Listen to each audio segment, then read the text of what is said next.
젊은 세대 가운데 1990년대 중반부터 2010년대 초반까지 태어난 Z세대를 대상으로 한국 교회에 대한 인식을 조사한 결과가 나왔습니다. 다음 세대에 관심이 많은 한국 교회가 귀담아 들을 이야기는 무엇인지 살펴봤습니다. 한국 교회는 다음 세대만큼이나 노년 세대에 대한 관심도 큽니다. 초고령 사회에 대비해 교회가 건강관리 교육과 정서적 지원 등 노년 세대를 위한 맞춤형 사역을 보다 구체화해야 한다는 제안이 나왔습니다. 전 세계 선교지 소식을 전하는 미션 리포트 시간에는 최악의 홍수가 발생해 수백 명의 사상자가 발생한 스페인 소식을 살펴봅니다. 여러분 안녕하십니까? CBS 뉴스입니다. 2030 세대를 흔히 MZ세대라고 하는데요. 이를 더 세분화해서 1990년대 중반부터 2000년대 중반까지의 세대를 G세대 혹은 젠지라고 부릅니다. 이들의 한국 교회에 대한 인식을 살펴봤는데 10명 가운데 8명은 교회를 신뢰하지 않는다고 응답했습니다. 다음 세대에 관심이 많은 한국 교회가 귀담아 들을 이야기는 무엇인지 살펴봅니다. 천수연 기자입니다. 10대 중반부터 20대 중반의 G세대를 대상으로 한국 교회에 대한 신뢰도를 물었습니다. 전혀 신뢰하지 않는다는 응답이 45%에 이르는 등 신뢰하지 않는 편이라는 G세대가 70%를 넘습니다. 매우 신뢰한다는 5.7%뿐이었습니다. 개신교인을 제외하면 한국 교회 신뢰도는 더 낮아집니다. 비개신교인 G세대의 교회에 대한 호감도도 10.8%에 그쳤습니다. 이들에게 호감이 없는 이유를 물었더니 교회가 본질과 사명을 잃었고 기독교인들의 말과 행동이 일치하지 않으며 교회가 이기적이고 폐쇄적이라고 답했습니다. 이들이 앞으로 개신교를 자신의 종교로 받아들일 가능성은 10% 남짓에 불과합니다. 개신교인인 G세대는 이 같은 한국 교회에 개선해야 할 점으로 물질주의와 팽창주의, 사회 공공성 회복, 목회자의 권위주의 등을 꼽았습니다. 설문조사를 바탕으로 G세대의 트렌드와 한국교회 2025를 펴낸 전석재 교수는 선교학자로서 선교적 관점에서 다음 세대에 접근하며 이들의 목소리에 주목합니다. 전 교수는 G세대들이 지적한 교회를 신뢰하지 못하는 이유를 한국교회가 새겨들어야 한다고 당부했습니다. 교회가 굉장히 이기적이고 폐쇄적이다라는 부분이고 또 하나는 교회가 공공성을 잃어버렸다는 거예요. 최고의 가치로 공정한 것을 두고 있는데 그 공정한 것을 교회가 전혀 실천하지 못하고 있다는 겁니다. 그것이 교회와 기독교를 거부하는 가장 핵심적인 이유다. 또 G세대를 단순히 교회 성장의 관점에서 보지 말고 이들과 소통하며 신뢰를 쌓아갈 것을 주문했습니다. 이를 위해 본질적인 교회의 모습을 회복해야 한다면서 모이는 교회가 아닌 흩어지는 교회, 세상 속으로 들어가는 교회가 돼야 한다고 강조했습니다. 젠지 세대는 교단이 중요하지 않아요. 그 교회가 정말 의미 있는 교회인가? 세상과 함께 나누는가? 세상 속에서 그들을 섬기는가? 그들의 아픔을 보듬어 주는가? 그런 것들을 보여주기식이 아니라 진정성 있는 작은 거 하나라도 하면 그것이 의미를 주더라는 거죠. 전 교수는 G세대는 입시와 취업 등을 앞두고 미래에 대한 불안과 걱정이 많은 세대라면서 이들의 필요와 요구에 귀 기울이며 변화하는 교회가 돼야 한다고 덧붙였습니다. CBS 뉴스 천수연입니다. 한국 교회는 다음 세대만큼이나 노년 세대에 대한 관심도 큽니다. 우리나라가 내년부터 초고령 사회로 진입할 것으로 예상되면서 교회 역할이 주목받고 있는데요. 한국 교회가 고령층의 건강관리 교육과 정서적 지원, 일자리 연계에 나서야 한다는 제안이 눈길을 끕니다. 한혜인 기자의 보도입니다. 통계청의 인구 전망에 따르면 우리나라는 2025년 65세 이상 인구가 전체 인구의 20%를 넘어서는 초고령 사회로 진입합니다. 인구 고령화 속도가 빨라지면서 교회의 역할을 고민하는 목소리도 확산하고 있습니다. 기독교 윤리실천운동 사회복지위원회는 포럼을 열고 시니어 사역의 새로운 방향을 모색했습니다. 먼저 고령층을 대상으로 진행하는 건강관리 프로그램과 교육의 필요성을 언급했습니다. 최근 목회데이터 연구소의 설문조사를 보면 65세 이상 교회 출석자 역시 건강관리 교육에 높은 관심을 보이고 있습니다. 노년기 건강관리 교육에 대한 응답자의 요청은 IT 기기 활용이나 사기 예방, 재정관리 교육 등에 비해 크게 높았습니다. 치매 예방 교육, 웰다잉 교육의 필요성에도 주목했습니다. 또 고독사 예방을 위해 교회가 사회와 주민관계망 형성을 지원하고 지역사회 돌봄 지원에 나서야 한다고 강조했습니다. 교회 안에서 고령층이 소외되는 일이 없도록 신앙 상담이나 가정 방문을 통해 정서적 관심을 기울여야 한다는 의견도 나왔습니다.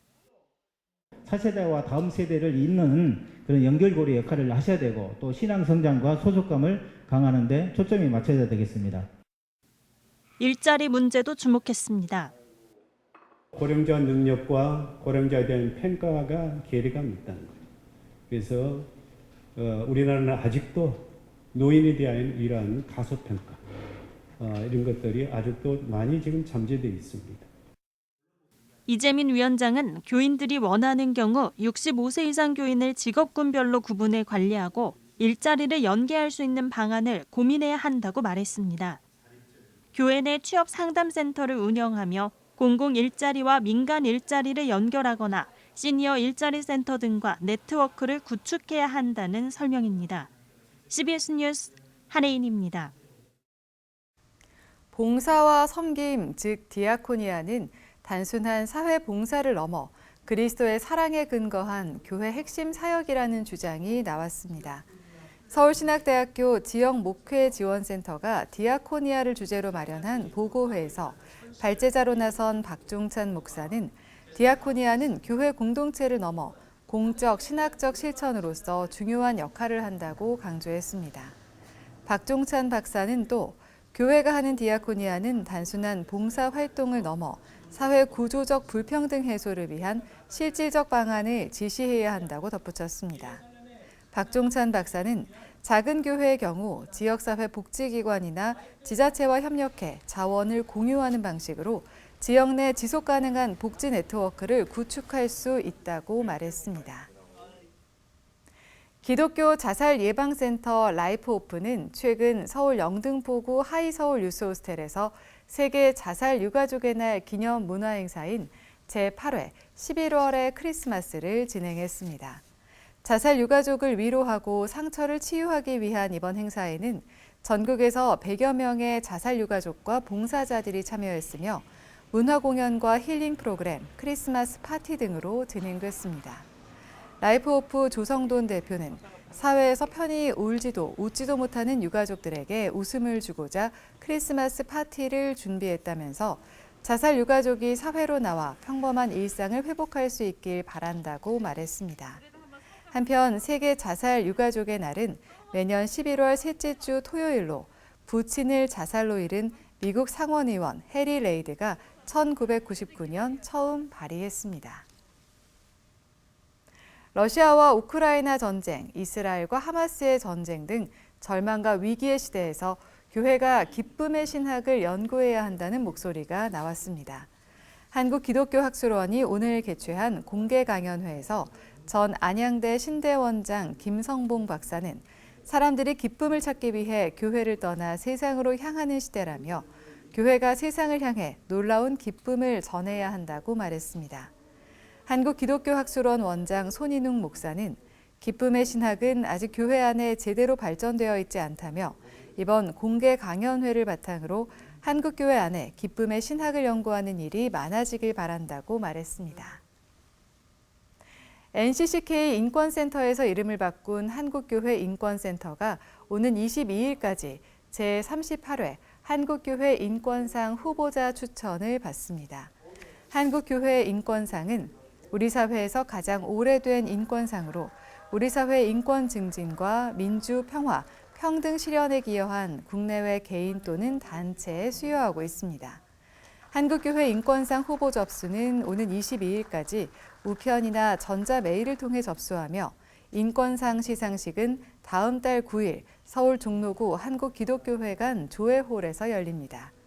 한편 NCCK 인권센터는 올해 창립 50주년을 맞아 한국교회 인권선교회 외연을 확장하기 위해 한국교회 인권센터로 이름을 바꿨으며 기존 NCCK 인권상도 한국교회 인권상으로 상명을 변경했습니다.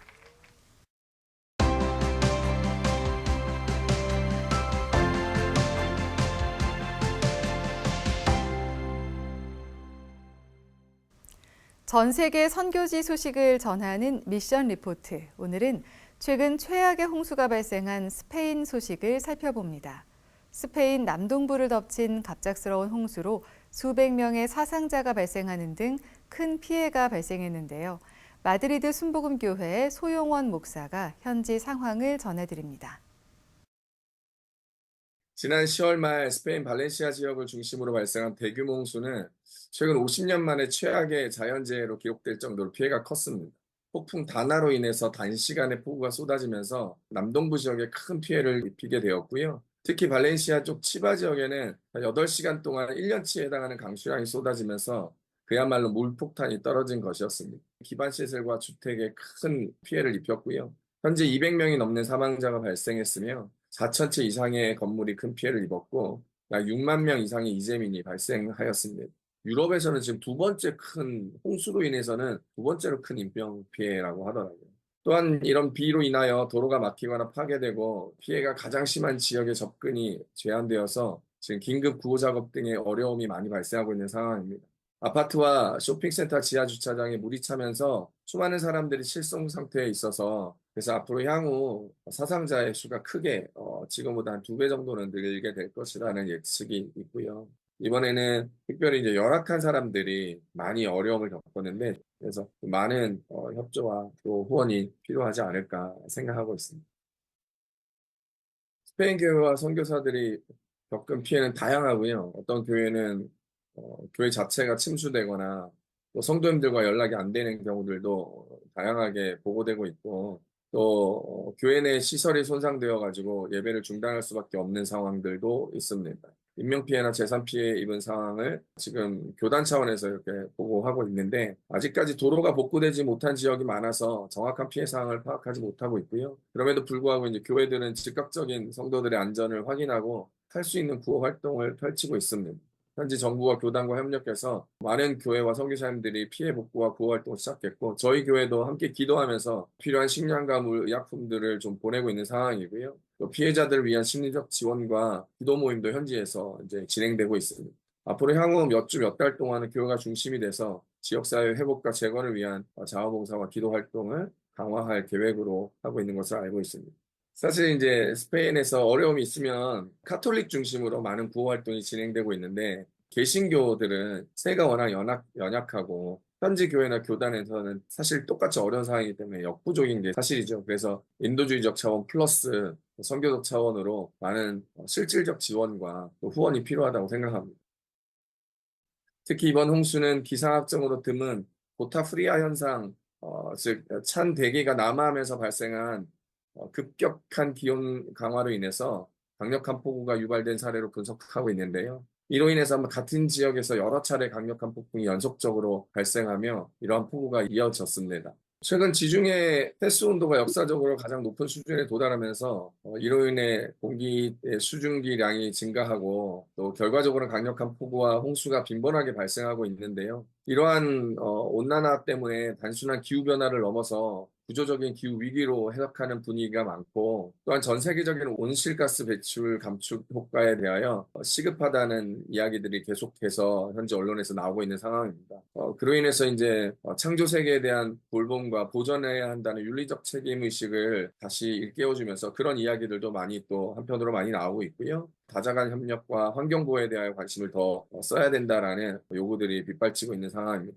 정부의 초기 경고가 늦어지면서 많은 피해자가 발생한 점에 대한 비판의 목소리도 나오고 있고요. 지역 주민들이 충분한 경고를 받지 못하여 이미 가슴까지 물이 찬 상태에서 재난경고 문자를 받게 되어 수많은 피해자가 더욱 발생했다는 점에서 많은 비난을 받고 있습니다. 또한 홍수가 발생한 지역에서는 급속한 도시 성장으로 인해서 도시 개발로 빗물이 자연적으로 땅에 흡수되는 것을 방해하기 때문에 피해가 더욱 커졌던 것으로 여겨집니다. 사랑하는 가족들을 잃은 유가족들에게 하나님의 위로와 평안이 함께하고 또 부상자들이 신속히 회복될 수 있도록 기도해 주시고 또 구조대원들과 자원봉사자들이 안전하게 임무를 수행하고 피해 지역의 복구 작업이 신속하고 효과적으로 이루어질 수 있도록 함께 기도해 주셨으면 좋겠습니다. 현지 교회나 성교사님들이 이 어려운 시기에 하나님의 사랑을 전하고 또 영적, 물질적 지원이 효과적으로 제공될 수 있도록 기도해 주시고 특히 피해 입은 교회와 성도들에게 실질적으로 필요한 공급과 위로와 사랑이 채워지고 또 무너진 교회당이나 피해 입은 교회의 모든 상황들이 예배를 빨리 할 수 있도록 긴급한 지원들이 필요한 상황입니다. 이번 재해를 계기로 전 세계가 또 기회의 심각성을 깨닫고 하나님의 창조 세계를 돌볼 수 있는 윤리적 책임을 다할 수 있고 교회가 이를 위하여 함께 발벗고 나서며 또 기도해야 할 기도 제목이라 여기고 함께 기도해 주셨으면 좋겠습니다. 지금까지 스페인에서 소용원 선교사였습니다.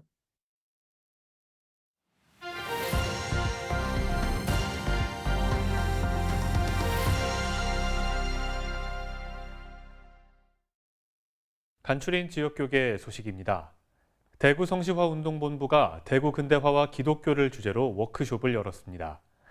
한남대학교의 2024 러브 페스티벌 소식도 함께 전해드립니다. 대구 성시화운동본부가 대구 근대화와 기독교를 주제로 워크숍을 열었습니다. 이번 워크숍은 대구 근대화와 기독교 아카데미 교육과정 개설을 앞두고 대구 근대화에 기여한 기독교의 역사 이야기 10가지를 선정하기 위해 열렸습니다. 대구가 유일한 지역으로서 박물관도 없고 기독교 회관도 없고 하는데 이것을 하기 위해서는 연합하고 이렇게 심포지움을 하면서 대구를 제2 예루살렘의 명성이 다시 살아나는 이런 역사가 있을 줄로 믿습니다. 워크숍 참석자들은 이번 교육과정을 계기로 대구의 기독교 역사가 시민들에게도 알려지길 바라며 함께 기도했습니다. 한남대학교가 주최하고 대전 충청지역 학원 복음화협의회와 대전 모교 찬양이 주관하는 러브 페스티벌이 개최됐습니다. 이번 러브 페스티벌에서 진행된 기독 엑스포엔 지역교회와 한남대 기독동아리가 참가해 다양한 방법으로 복음을 전했습니다. 페스티벌에 초청하고 싶고 주님 품으로 인도하고 싶어서 이렇게 거리로 나오게 되었습니다. 그걸 통해서 또 하나님 말씀도 듣고 기독교 문화를 접하게 되고 하면서 점점 더 이제 문화적으로 스며들게 되는 것이죠.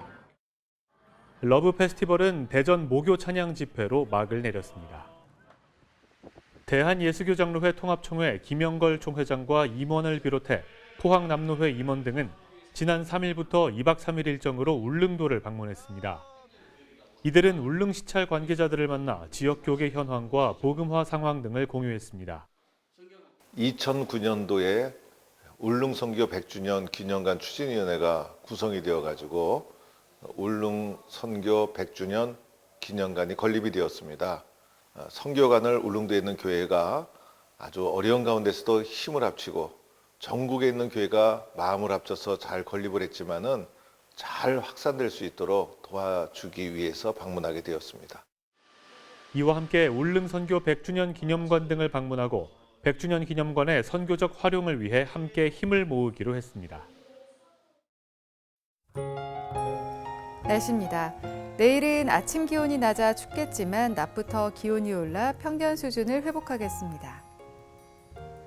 내일 아침 최저 기온은 영하 1도에서 영상 13도, 낮 최고 기온은 16도에서 20도로 일교차가 크겠습니다. 이상으로 뉴스를 마칩니다. 시청해주신 여러분 고맙습니다.